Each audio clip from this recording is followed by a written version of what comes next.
Good morning, everybody. Happy Thursday. I hope you got to play outside yesterday. I took a really long walk all the way down Michigan Avenue and back. It was really nice. Let's see. Hi, Charlie. Hi, Jose.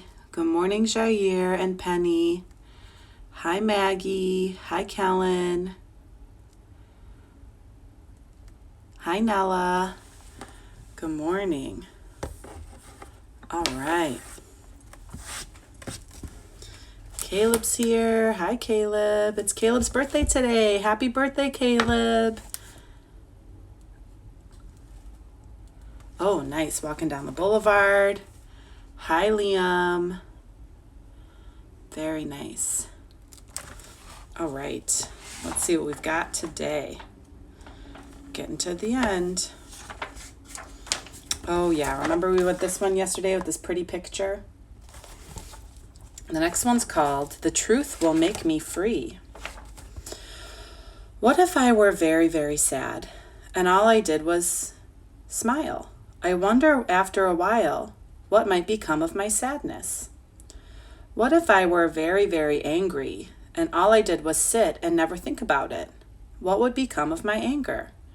Where would they go and what would they do if I couldn't let them out? Maybe I'd fall, maybe get sick or doubt. But what if I could know the truth and say just how I feel? I think I'd learn a lot that's real about freedom. I'm learning to sing a sad song when I'm sad. I'm learning to say I'm angry when I'm very mad. I'm learning to shout. I'm getting it out. I'm happy, learning exactly how I feel inside of me. I'm learning to know the truth.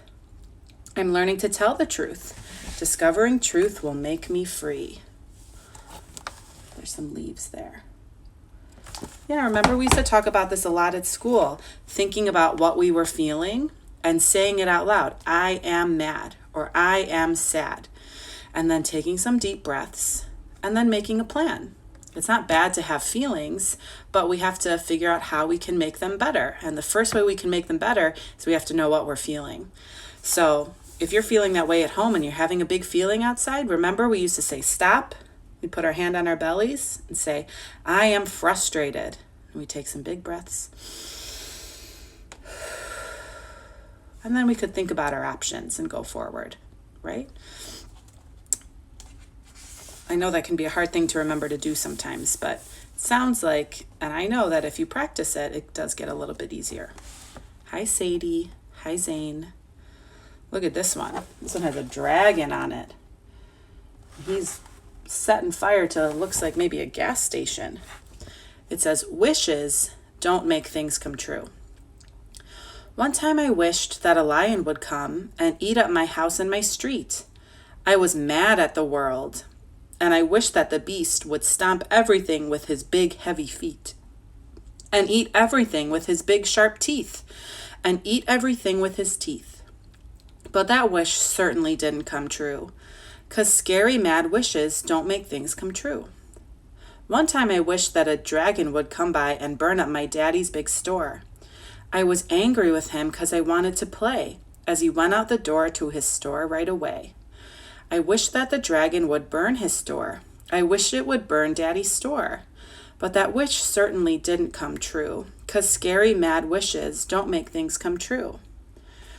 Everyone wishes for scary mad things. I'm sure that you sometimes do too. I've wished for so many, and I can say that all kinds of wishes are things just like play. They're things that your thinking has made. So wish them and don't be afraid. I'm glad it's certainly that way, aren't you? That scary mad wishes don't make things come true. No kinds of wishes make things come true. Good morning, Sadie. Hi, Elijah and Emerson. So it sounds like the boy who's in this poem, he wished that a dragon would come and burn up his dad's store because his dad was at the store all the time and he was probably working a lot. But it sounds like maybe if he had done this and if he had said, hey, I'm mad, and maybe talked to his dad about it, about missing him and wishing he could stay home more or spend more time together, maybe he wouldn't have to wish these bad thoughts. I know that can be scary sometimes, especially to say something like that to an adult, But these mad, scary wishes, those things don't come true. But talking about your feelings and coming up with a plan, that can sometimes help. So maybe that little boy should read that poem and see if he can solve his problem that way. All right, everybody. We're going to practice more Band-Aid words. Remember, the Band-Aid words that we practiced yesterday were the words that have OU in them. And OU makes the sound ow, like in ouch. Well, there's another type of Band-Aid word. If you get hurt, you might say ouch. Or if you get hurt, you might say ow. And OW makes that sound ow, like if you fell and scraped your knee. That's why I call them the Band-Aid words, because they're the sounds that you make when you might feel hurt. So today we're going to practice these letters. These letters were words that we saw at the beginning of words, like ouch, or in the middle, like mouse. These letters are words that we'll see in the middle of words or at the end of words, like in the word cow. That ow sound is at the end. K, ow, cow. So I'm using this spelling pattern to spell cow. The ow is at the end. Also, there are a few other words that have that at the end, like now. Can you change cow to now? Now we are learning online. Now. Good, we change it to an N. Very good. Change now to how. How. How do you tie your shoes? How. What letter do you change? You change an N to the H to get how. Very good. How do you change how to wow? Wow. Wow, it's Caleb's birthday today. Wow. You change the H to a W. Very good. Nella's showing us how we can spell meow like a cat, right? Listen to the sounds in meow. E-ow, meow.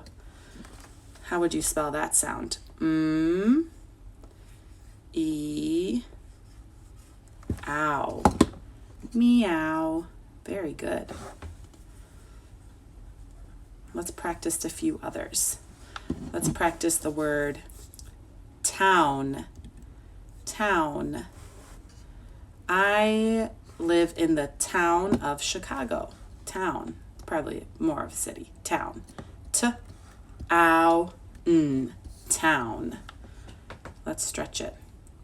T-ow-n. Town. Good. I see some people are writing words that have OW at the end, but OW makes two sounds. It also makes a sound O, like in blow and snow. Right now we're practicing words that say ow, like cow. I know they're tricky. Makes two sounds. Let's write the word town. T-ow-n. Town. Good. Change the word town into down. Down. D-ow-n. Down. D-ow-n. Down.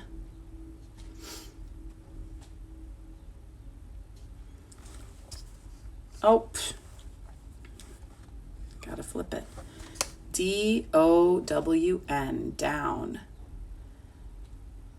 Very good. Let's write the word crowd. Crowd. There was a crowd of people at the park. Crowd. Ready? K-R-ow-d. Crowd. Crowd. Crowd.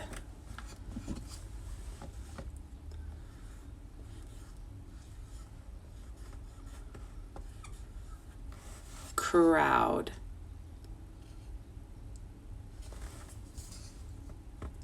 C-R-O-W-D. Very good. Let's write the word frown. Frown. Frown is to have a sad face. Frown. Ready? F-R-O-W-N. Frown. Frown. Frown.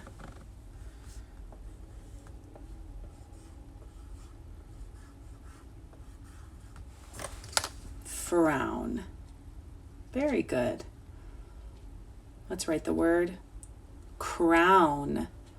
Crown. The queen wore a crown on her head. Ready? Crown. K-R-O-W-N. Crown.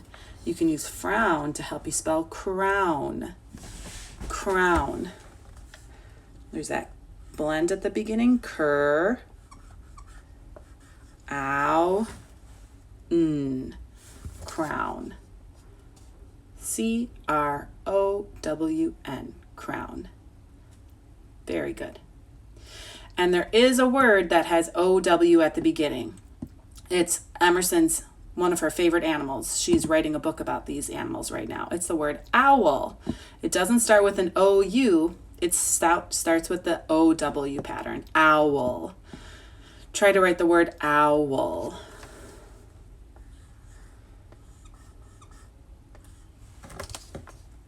Good. O-W-L. Very good. Let's write a sentence.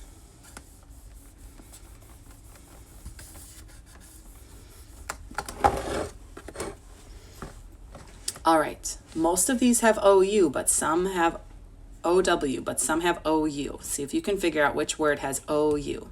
Ready? The brown owl found a nut. The brown owl found a nut. One of those words that has ow has an OU. Can you figure out which one it is? Let's write our sentence. A brown. B-R-O-W-N. Brown. Think about how we spelled crown and frown. B-R-O-W-N. A brown owl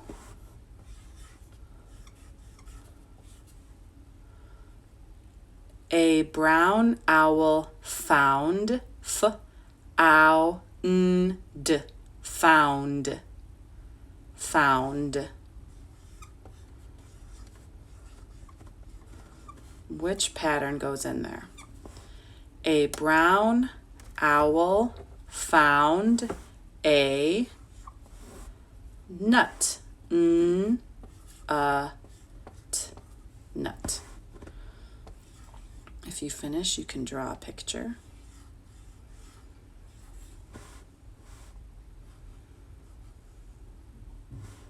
A brown owl found a nut. A brown owl found a nut. Good job, Penny. Okay, ready? Capital A for the first of our sentence. A, brown. B-R-O-W-N. Brown. Owl. Owl. Found. F-O-U-N-D. Found. A, nut. Nut. Period. Very good. Emerson, please don't do that. I have to ask that every day. Please do not fill up the comment box. I would like to be able to see the sentences people are writing. Please don't make me say the same thing every single day. You know. Very good. So here's my owl, and that's the nut that he found. And this one, found, has the OU sound instead of the OW. Very good. Nice job, everybody. Okay. So today we're going to talk a little bit about bar graphs. And bar graphs are something that you've probably seen more often. I've seen a lot of them on the news. They use them a lot to talk about numbers and to see how things, and they're really easy to tell which has more and which has less of something. So I'm going to actually flip my board this way to make a bar graph. And a lot of times, if I was at school, I would use paper that has little boxes in it. But I don't have that here, so I'm just going to make one on my whiteboard. Okay. And so they might look something like this. There's still a title. The graph always has a title, so we know what we're looking at. And maybe the title is fiction and nonfiction books.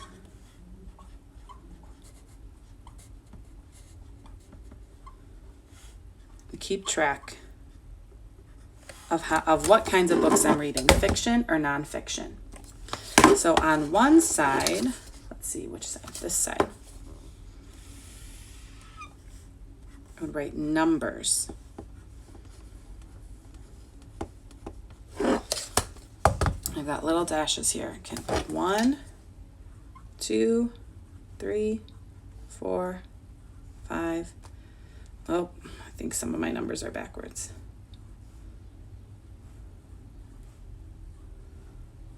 So then I can put my numbers up the side. And then here, I write my 2 categories on the bottom. I write fiction and nonfiction.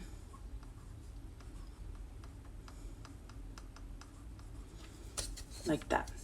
Fiction and nonfiction. Good.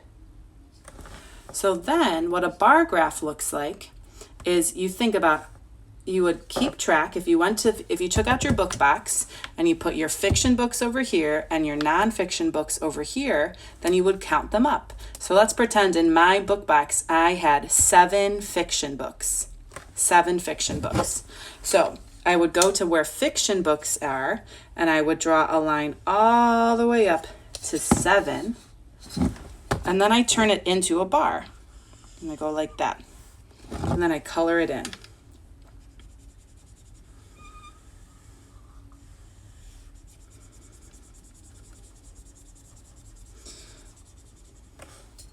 So I see that I have 7 picture books.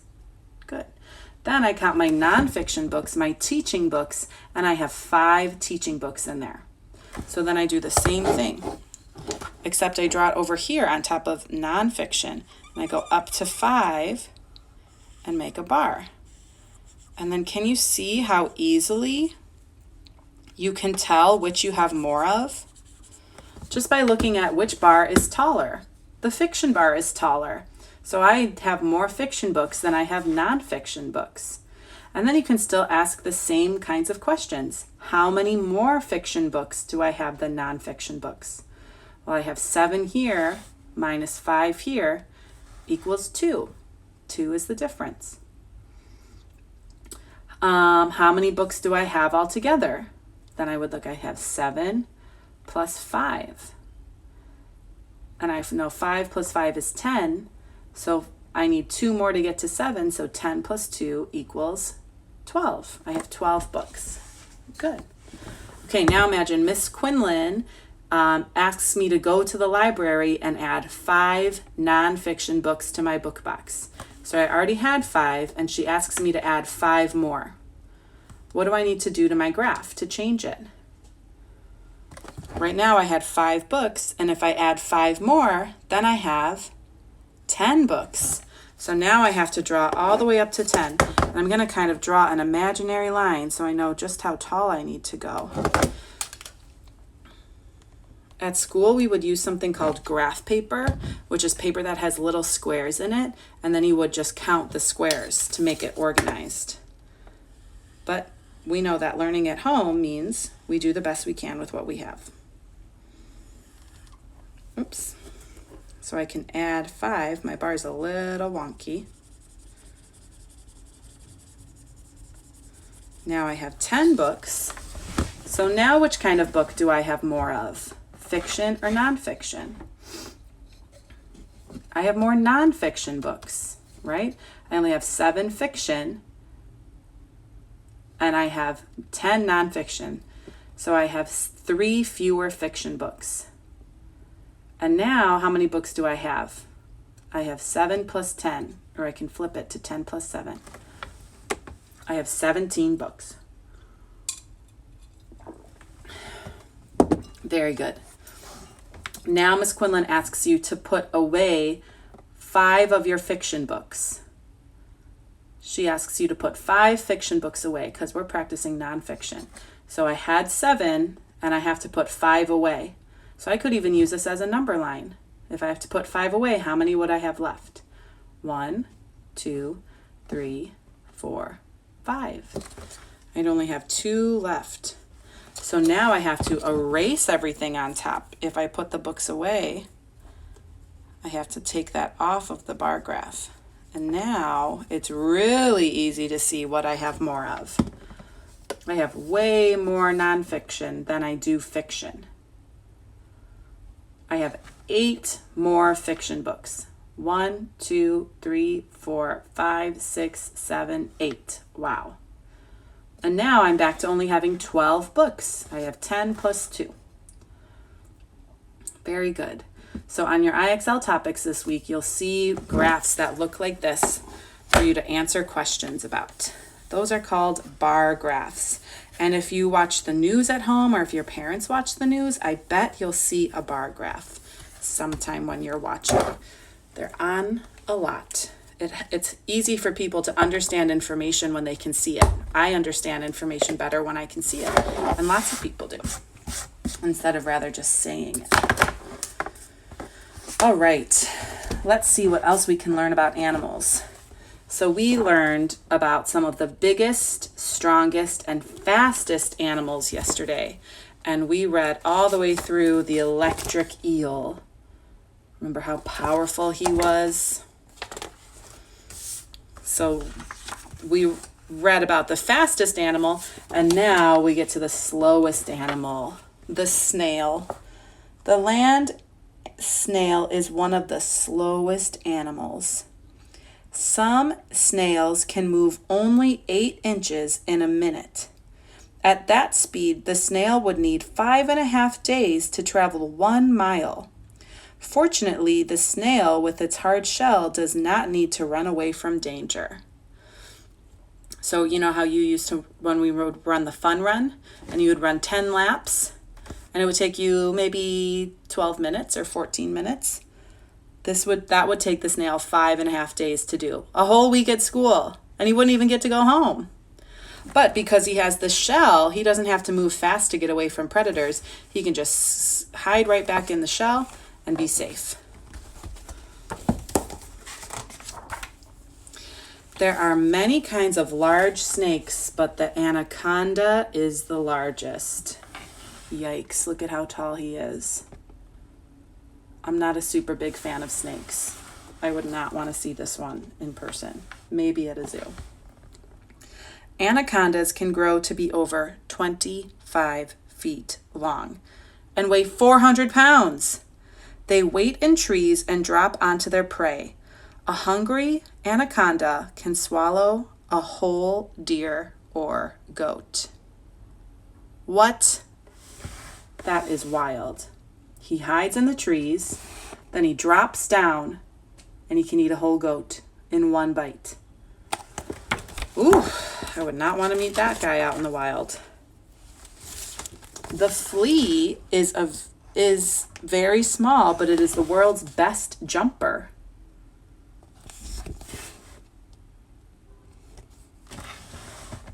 Can you even see how tiny it is? It's so tiny. it's like the size of a period. You see in that little box? Wow. The flea is only 1/16 of an inch tall, but it can jump 8 inches into the air. That is about 130 feet, 130 times its own height. A 5.5-foot woman could jump, if she could jump as tall as a flea, she could leap the top of a 65-story building. Wow, that is crazy. That is a big leap. And it looks like he has some spines too to protect him. Fleas are a kind of bug that bothers dogs. The Galapagos tortoise lives longer than any other animal. The Galapagos tortoise can live to be over 150 years old, about twice as long as the average person can expect to live. Wow. Guys, let's try to be respectful of each other when we're talking in the chat. It seems like a lot of people are getting kind of upset by what other people are saying. Maybe we shouldn't say anything at all to each other if we can't say anything nice. That kind of dips in my bucket to see people yelling at each other like that. All right. So that was biggest, strongest, fastest. Okay. And I have a few more of those books. We'll read I think I have one more. We'll read this one next week. Hottest, Coldest, Highest, Deepest. This is the same author. And this is about animals that live in some of the hardest places to live in. And we'll talk about this next time. You might see some of your habitats here, like the Arctic and the desert. And we'll talk about that next time. Okay. At 1 o'clock today, we're going to play some games, and we're going to wish Caleb a happy birthday. So if you have a party hat, or if you have a happy birthday sign or something you can bring, that would be really great. And tomorrow at 10 o'clock, we're going to share our habitats. So if you haven't worked on your habitat, see if you can work on it today. You can build a diorama in a shoebox, or you can paint it on paper or draw it. And we'll share that tomorrow. Okay? Hi, Miss Letty. We were just about to go. All right, everybody. I will see some of you at 11. Elijah, Leo, Jose, Jair, and Zane. I'll see you at 11. Everybody else, I'll see at 1 o'clock. Okay? Bye, everybody.